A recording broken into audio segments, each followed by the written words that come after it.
But having said all this, and there is clearly a lot of explanatory use in Matai's story, I think it still remains a bit incomplete. So while her examination of technocracy and authoritarian state practice is really valuable, her arguments regarding the capital relation don't at any point account for aspects beyond the direct labour relation, like the direct employer-employee relation.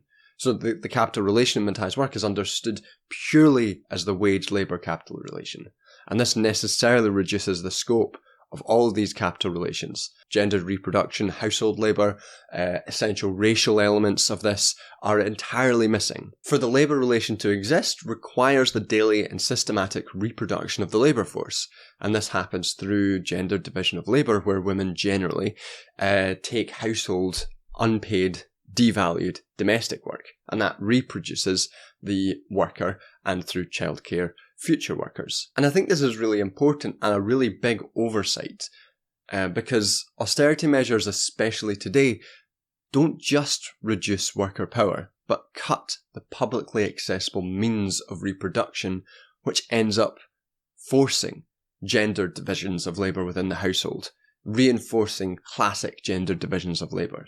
And this is a powerful means of upholding patriarchal dominance, and upholding central aspects of fascist political characters.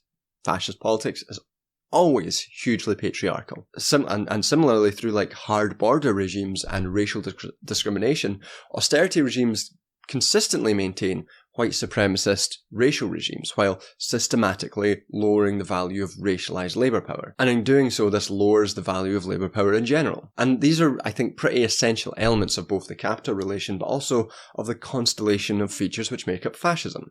Fascism isn't just a corporatist defence of the wage relation, but a system of extreme patriarchal and racial dominance. And missing out the racial and patriarchal elements of both the capital relation and fascism, I think Matai misses just how latent fascism is within the neoliberal order. We miss the core elements of the rising tide of fascism, which produces patriarchal gender regulations, attacks on women's bodily autonomy, transphobia, as well as the white supremacy which produces far-right riots attacking migrants, or Trump's violent anti-immigration rhetoric. To properly account for the rise of fascism, we need to account for all elements of its constellation, not just the authoritarianism and a narrowly defined capital relation.